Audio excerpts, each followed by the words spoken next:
Estamos de volta para bater mais papo, claro, ao vivo aqui no Sem Censura Pará. E quem entrou agora no intervalo foi o Raul Ferraz, que é advogado e escritor.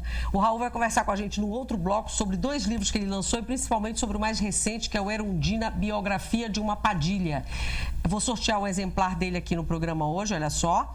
E é um livro sobre religiões afro-brasileiras, né, especialmente candomblé. A gente vai bater um papo com o Raul sobre isso e também, se der tempo, sobre um outro livro que ele já escreveu, que aí é sobre o espiritismo, a doutrina espírita. Mas agora, neste bloco, o nosso bate-papo é com Áureo de Freitas e com a Pauliane Nascimento. Os dois participam de um projeto, e aliás, o projeto que o Áureo é coordenador, que é muito interessante, que é o projeto Cordas da Amazônia. E esse projeto se divide em 3 projetos menores, que é o violoncelo, é o projeto Violoncelo em Grupo e Percussão em Grupo. Esses 2 estão com as inscrições abertas, né? E para eu não falar mais, porque afinal de contas vocês são os entrevistados, e é sempre bom quando o Áureo vem aqui. Áureo, obrigada por você ter vindo de novo. Obrigado.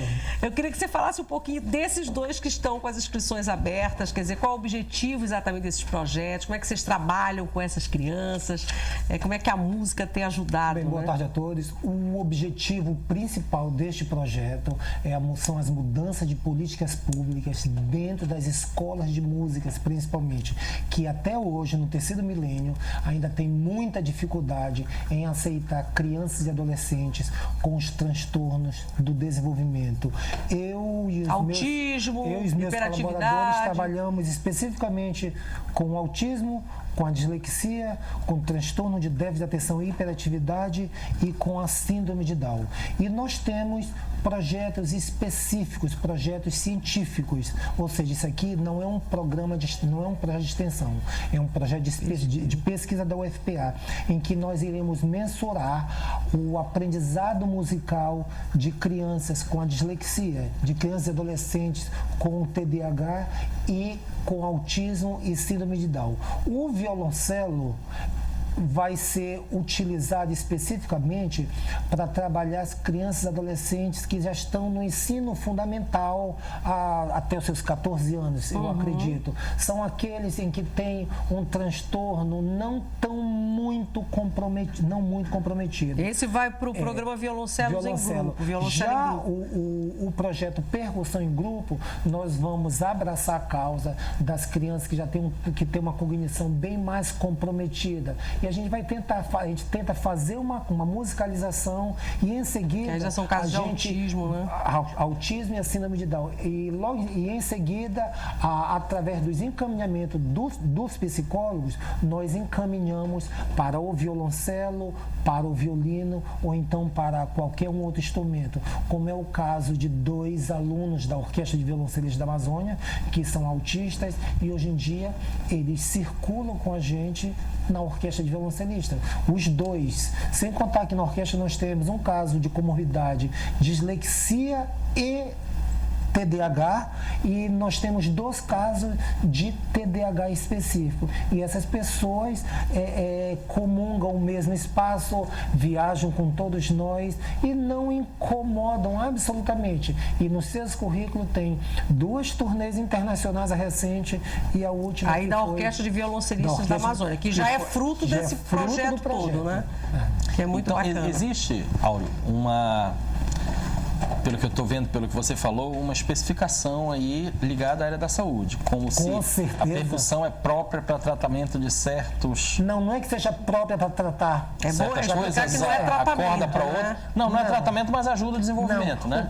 O caso que teve uma questão ética, que é um projeto de pesquisa, um projeto de inclusão, que, se você prestar atenção, se torna um grande projeto de exclusão. O fato é que as escolas ainda não estão aceitando essas crianças. E nós, por intermédio da pesquisa, nós estamos tentando encontrar resultados significativos e práticos para trazer estas pessoas para dentro das escolas. Nós utilizamos a percussão, até pelo fato dos custos, que não é muito caro a compra do instrumental. No caso da percussão, número 1, número 2. E nós... Por isso é o primeiro degrau, né? Exatamente. Tá. E o outro fator é que que era um instrumento muito acessível. Não era tão complicado promover a musicalização, como é o caso do violoncelo, do violino e da viola. É porque você falou, conforme você estava falando, eu aqui equivocadamente, pelo que eu estou vendo, eu associei o desenvolvimento da percussão ao trabalho com a coordenação motora grossa e o das cordas com a coordenação motora fina. Não tem nada a ver? Não tem absolutamente nada a ver. Na verdade, nós, em 2011, a proposta de percussão, ela surgiu justamente porque nós tínhamos o projeto de violoncelo, que foi proposto para as crianças com autismo, né, onde todas as crianças que chegaram foram aceitas, né, na nossa ideologia de fazer essa inclusão. Mas, a partir das pesquisas, nós verificamos que tinha muitos empecilhos, por exemplo, com uma coordenação motora fina. Né, nós não podemos afirmar que as crianças com autismo, subestimar as potencialidades, até porque todas têm um perfil diferenciado. Né, mas o que nós vimos, que a possibilidade delas entrarem em uma outra atividade, como a percussão, nós poderíamos estar observando esse processo de evolução nos comportamentos, na coordenação motora fina e estar encaminhando, verticalizando para o violoncelo. Então, a nossa proposta de pesquisa com a percussão é justamente para verificar essas questões, essas habilidades, poder lapidá-las para futuramente encaminhá-las para esse É essa a sua pesquisa com essas crianças? Porque você é psicóloga, né? É psicóloga do projeto e tem um projeto de pesquisa lá dentro. O que você está pesquisando exatamente? Desde 2009, quando eu comecei com a área, eu estava na graduação em psicologia. Então, um projeto foi sobre crianças com TDAH no ensino de violoncelo, a questão da aprendizagem musical, da interação social. E na dissertação de mestrado foi sobre também, só com crianças com autismo, sobre a interação social. Então, há diversificados projetos. Enquanto as pessoas da música querem verificar a aprendizagem musical, as pessoas de outras áreas querem verificar comportamentos de interação social, de comunicação, porque há muitos estudos que apontam, né, os benefícios da música para a comunicação, para a interação, né, social das crianças, comunicação verbal e não verbal. E aí nós traçamos, na verdade, a partir dos diagnósticos, né, os perfis desses transtornos de desenvolvimento e o que a gente poderia estar investigando. Né? Atualmente, na pesquisa que eu pretendo verificar, em termos de doutorado, né? Essa questão mesmo das habilidades auditivas visuais das crianças. Agora, é muito importante, nós não estamos promovendo uma terapia. Nem tratamento. E muito menos tratamento. Que essa ideia fique afastada definitivamente. Fique afastado. Nós estamos promovendo uma educação musical, uma musicalização sem os rigores técnicos que são cobrados nos conservatórios, nas escolas tradicionais. Tanto é que a gente deixa bem claro que os rigores técnicos vai ser cobrado posteriormente. O aluno está lá para ser um participante de uma pesquisa. Muito embora, eu imagino, posso estar enganado, me corrija se eu estiver, que uma criança ou um adolescente em tratamento para uma dessas patologias pode se utilizar dessa musicalidade para acelerar o tratamento. Talvez da música, como penso também que é muito utilizada, ou pelo menos tentam utilizar, a equitação, cavalos, enfim, atividades que a Polícia Militar já faz isso, né? Não, eu acho que não tem problema algum, né? Se um psicólogo quiser cruzar os dados com os nossos. Agora, o que a gente não pode admitir é quando um psicólogo ou então um terapeuta ocupacional vai dizer assim, vai indicar um paciente lá para a escola de música só para ele fazer um tratamento conosco. Os seus compromissos não são com os resultados disso, né? Bom, os resultados musicais sim, os resultados... Não, nós temos os nossos resultados. Nós estamos sempre à procura de resolver os nossos resultados, os nossos objetivos específicos. E tem conseguido fazer isso? Quer dizer, eu suponho que vocês têm conseguido resultados muito bons. Hoje em dia, nós já sabemos, através das nossas pesquisas, que uma turma com 12 alunos, nós podemos colocar 4 alunos com transtorno em sala de aula e esses alunos não irão desintegrar o andamento de uma turma. Nós já sabemos disso. Como nós já sabemos que essas crianças e adolescentes, eles aprendem sim. Não tem essa história que eles têm problemas de aprendizagem, não. O problema está na instituição, quando a instituição não quer recebê-lo. Nós começamos com uma fundamentação teórica do Suzuki, em que Suzuki foi um grande músico e pedagogo, em que ele usava a criança, o professor e os pais. Nós, no programa Cordas, nós usamos um quadrado, que é o professor, o aluno, os pais e a instituição. Uma vez que você tem uma instituição bem fundamentada, com o ambiente adequado para receber esses alunos, não tem como o aluno não aprender. Inclusive, eu estou só esperando um ok, que a gente vai mostrar um vídeo, né? Que vocês sugeriram. Podemos mostrar? Vamos lá. O que a gente tem para... E aí você pode ir comentando, você, a Pauliane. Essa apresentação foi da turminha do ano passado, de percussão em grupo, né? Apresentação no final do ano. Hoje nós integramos as duas turmas, né? Temos as crianças com síndrome de Down também, as meninas. Então, todo final de semestre nós fazemos um recital com as crianças, né? Para apresentar as produções. Lembrando que o nosso objetivo é a aprendizagem musical. As crianças, elas chegam sem esse conhecimento de identificação de instrumento. Então, por exemplo, se alguém perguntar, mas o que acontece com as crianças? Quais são as evoluções? Em nível de aprendizagem musical, você tem vários instrumentos que a criança não teve contato, que se tu pedir para elas pegarem, elas identificam todos os instrumentos, a postura no instrumento, o timbre dos instrumentos. Então, verifica as aprendizagens mesmo em nível de educação musical, elas aprendem, as crianças aprendem, né? E isso é muito gratificante, porque nos auxilia a ver com a equipe uma melhor metodologia, lapidar. A professora Letícia Silva, que está na área de dislexia, ela já propôs um protocolo, né, de aplicação de avaliação para essas crianças.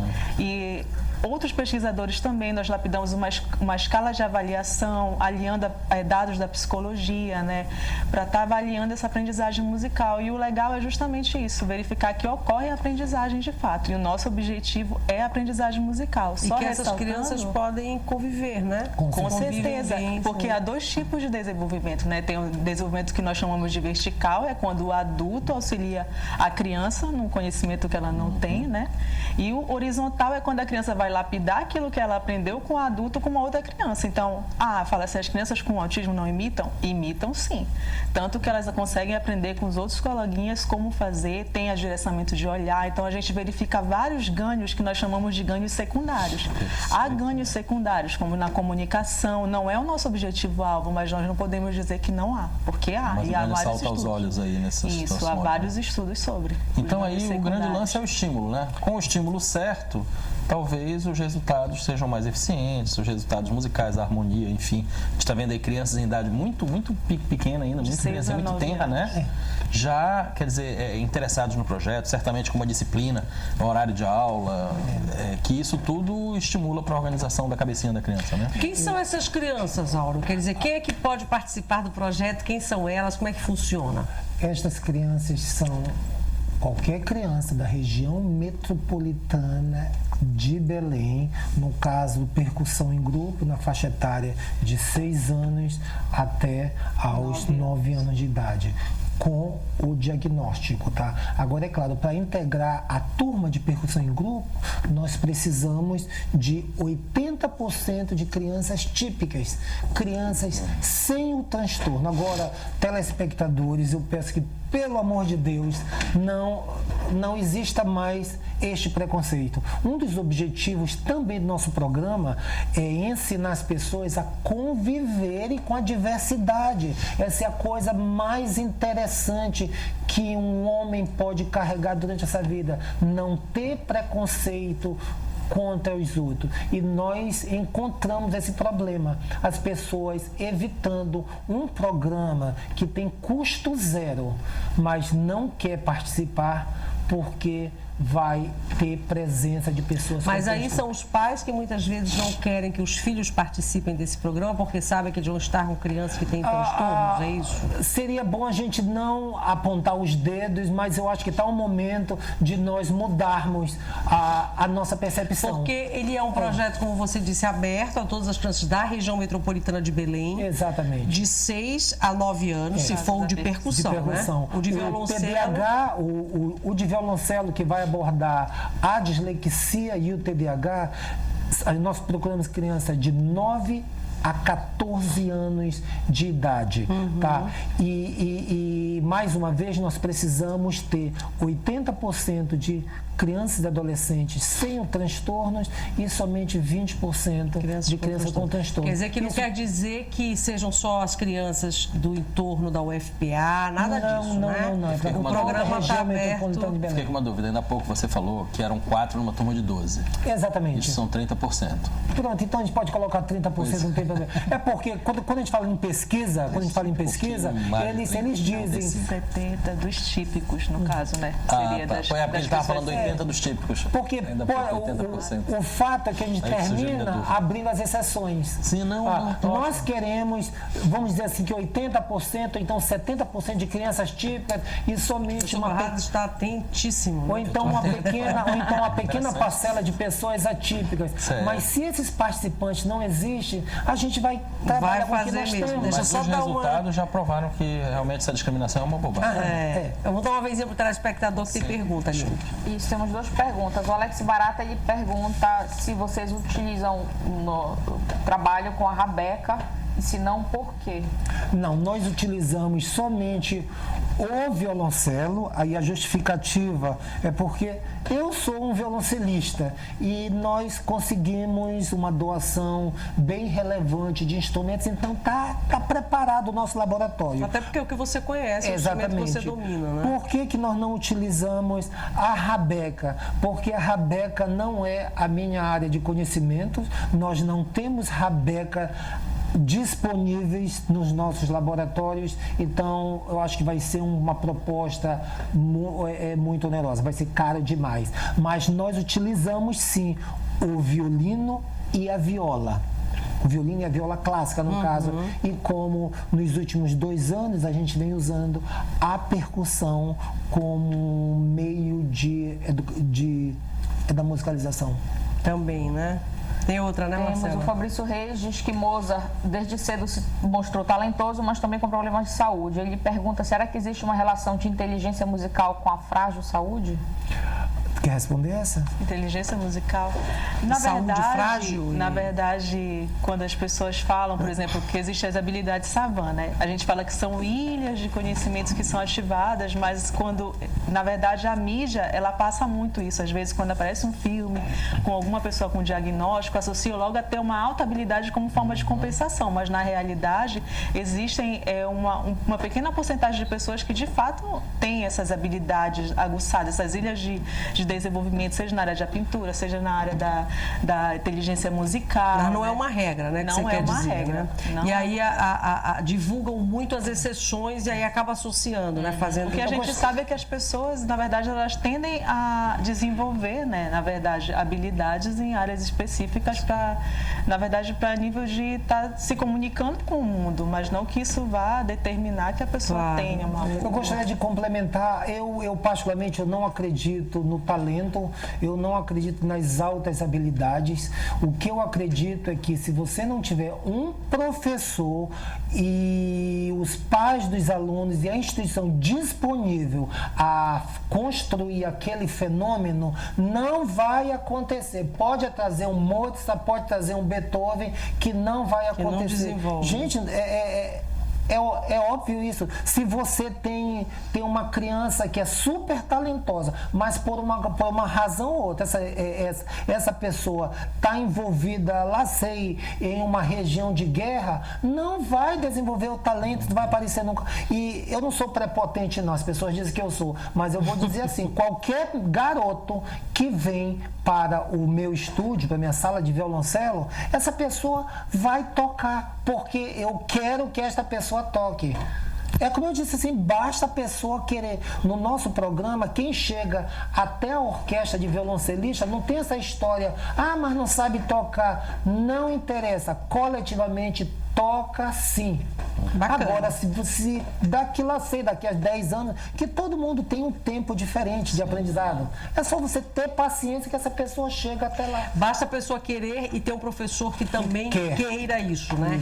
Áureo, só pra gente, daqui a pouquinho eu vou chamar o intervalo. E como está a nossa belíssima orquestra de violoncelistas da Amazônia? Vocês vieram agora, fizeram turnês internacionais este ano. O que tem mais programado? A orquestra está, meu Deus do céu, eu tenho que dizer que está fantástico, uma maravilha. A gente fez 2 turnês de sucesso. Agora nós estamos treinando outros adolescentes para as futuras turnês que os convites já aconteceram. Eu só não posso divulgar ainda, mas coisa muito boa vem aí e eu espero que novos integrantes cheguem até a orquestra. E aí esses projetos é que podem, que são tirados. São esses projetos que alimentam a orquestra. Uma coisa que ninguém consegue entender, as pessoas perguntam, mas Aldo, mas por que tu estás, olha o termo, perdendo o teu tempo com estas criancinhas? Simplesmente porque nós precisamos construir uma demanda para pelo menos daqui a 10 anos. Para quando a escola de música abrir um edital para lá sei 10% de cotas vai para as pessoas com transtorno do desenvolvimento, estas criancinhas daqui a 10 anos, eles vão poder fazer este concurso público. O fato que todos os anos nós abrimos vagas na escola de música para todos os transtornos e ninguém pode participar. Sabe por quê? Porque nós não trabalhamos eles desde crianças e eles não podem competir. Claro. E daí que tem esses projetos, exato. As inscrições estão abertas, não é isso? Estão. Até quando? Nós estendemos até amanhã, aí dependendo da demanda, né, nós podemos estender um pouquinho mais o prazo. Mas está acontecendo pela parte da manhã na Escola de Música da UFPA, na Conselheiro Furtado, né, que entra 14 de março, é Generalíssimo Deodoro. 2007. 2007, o número de lá. Quem quiser se inscrever tem que ir até lá. Diretamente. Até amanhã, a que horas? Pela parte da manhã, de 9 ao meio-dia. 9 ao meio-dia, crianças de 6 a 9. A 14 anos. Porque aí os 2 projetos logo, aí lá vocês vão... Lá a gente direciona. Vai direcionar para os 2, né? Para os 2 projetos, violoncelo em grupo e percussão em grupo. É isso? É isso mesmo. Alguma coisa que ficou faltando rapidinho para completar? Não. Áureo. Eu acho que eu só quero enfatizar para que a comunidade acabe de uma vez por todas com o preconceito e todos precisam aprender a conviver com a diversidade. Essas crianças e adolescentes existem e as vagas nas escolas públicas ou particulares, qualquer coisa, precisam ser disponibilizadas imediatamente. Muito bom. Sempre ótimo quando você vem. Parabéns pelo trabalho, viu? Que é um trabalho maravilhoso e estamos aqui à disposição. Quando vocês quiserem divulgar, estamos sempre aqui esperando por vocês. Tem intervalo agora? Bem rapidinho, mas no próximo bloco o assunto você vai gostar também com o Raul Ferraz, que está aqui conosco, que é advogado, escritor, é paraense, mas mora um tempão no Rio, Raul, em São Paulo. Em São Paulo.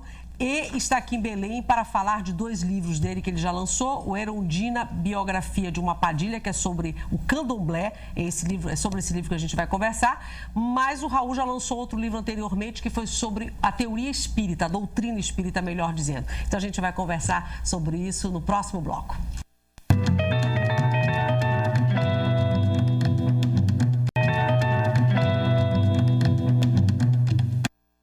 Já estamos aqui de novo para conversar mais um pouquinho neste último bloco do programa de hoje e agora batendo um papo com o Raul Ferraz, que é advogado, escritor também. Tem 2 livros lançados, 3 se for contar também com um livro técnico na área do direito. Mas enfim, o Raul lançou um livro sobre o romance espírita, na verdade, há um tempo atrás, e agora mais recentemente lançou o Erundina, Biografia de uma Padilha. Eu vou sortear um exemplar do livro aqui no programa. E aí é uma biografia mesmo. E aí o mundo já é o outro mundo, que é o mundo do candomblé, mas ainda nas religiões e nessa questão toda que me parece que você gosta, né, Raul? Exatamente. É o mundo da espiritualidade. Isso. Né? Porque o candomblé, ele é uma religião que veio da África com os escravos. Então, os escravos eram proibidos de cultuar o candomblé no Brasil, porque isso contrariava os interesses da Igreja Católica. E nesse momento começou a ocorrer o sincretismo religioso. Então, algumas entidades e alguns orixás do candomblé, eles passaram a ser cultuados pelos negros na senzala, mas com o nome de santos católicos. Então, hoje, o candomblé, com esse sincretismo que ocorreu, nós temos aí uma diversidade muito grande de orixás do candomblé que se mesclam com os santos católicos, tá? A abordagem que é feita no livro é a história que foi contada dentro da roça de Candomblé Ilê Axé Tocolê pela própria entidade, e eu só tive o papel como escritor de escrever essa história e colocar numa linguagem literária. Padilha, então, é uma entidade do Candomblé? Padilha é uma entidade do Candomblé.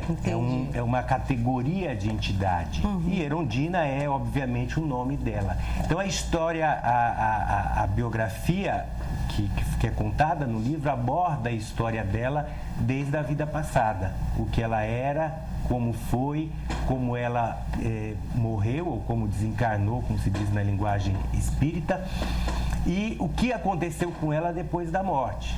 E por que ela, e como ela encontrou o candomblé como uma luz no fim do túnel e conseguiu desenvolver os conhecimentos dela e aprimorar-se como espírito dentro desta religião.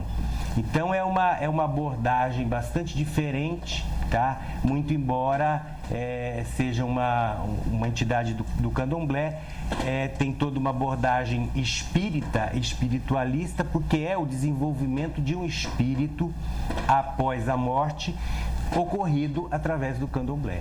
Então, o livro narra toda a trajetória dela, desde o momento da morte e depois da lembrança que ela teve do passado, desde a infância, e como ela morreu ou desencarnou, vamos falar assim numa linguagem mais espírita, e o que aconteceu com ela depois disso. E como ela conheceu o Babalorixá, que ela trabalha, e como foi fundada uma casa de candomblé em Salvador, na região metropolitana de Salvador, e como essa casa se desenvolveu até os dias de hoje. Você conta isso no livro, né? Conto isso no livro. Você fazer pergunta? A Padilha, você falou que é uma categoria de orixás. Não, de espíritos. De espíritos. De entidades. De entidades. Mas não são divindades. Não são divindades. É aquilo que se chama na Umbanda de Pombogira. Tá?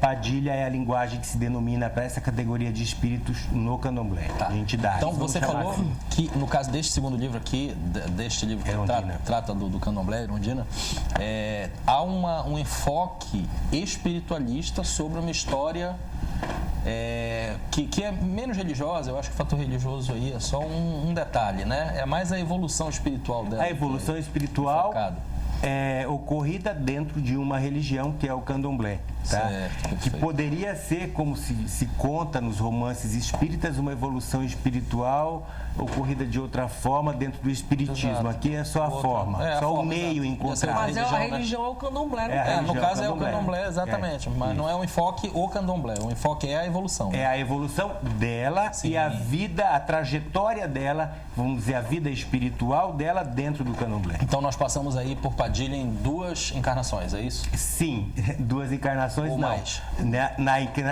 Quando ela era encarnada, quando ela vivia no mundo terreno, e depois na vida espiritual dela enquanto Padilha dentro do candomblé.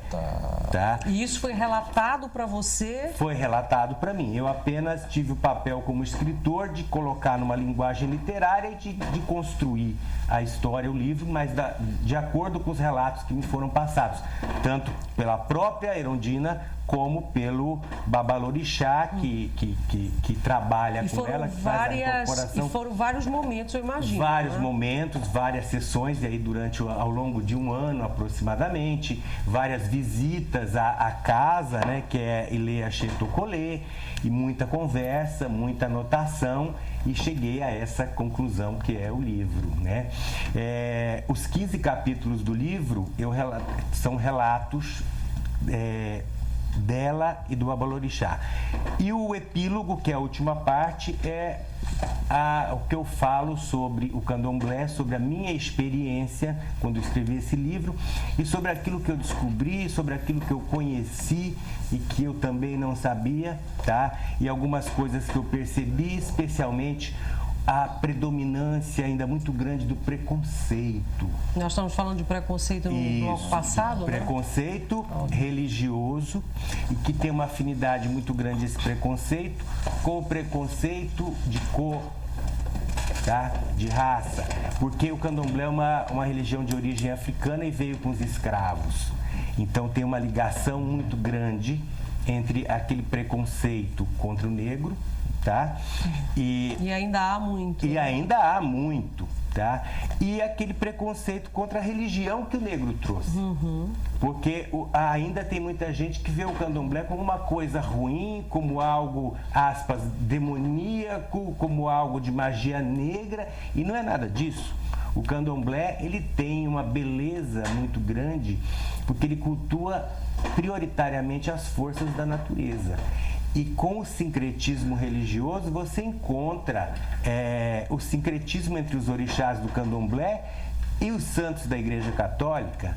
Então, vamos falar que Nossa Senhora de Nazaré, para o povo do candomblé, para o candomblecista, nada mais é do que Oxum.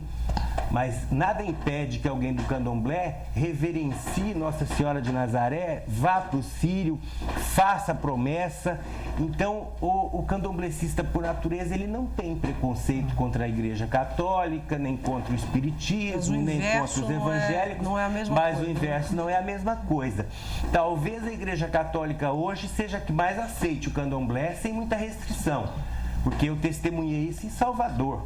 No dia do lançamento desse livro, tá? No dia seguinte, teve uma festa de comemoração e um padre da Igreja Católica acabou a missa, fechou a igreja e foi lá buscar o exemplar do livro dele.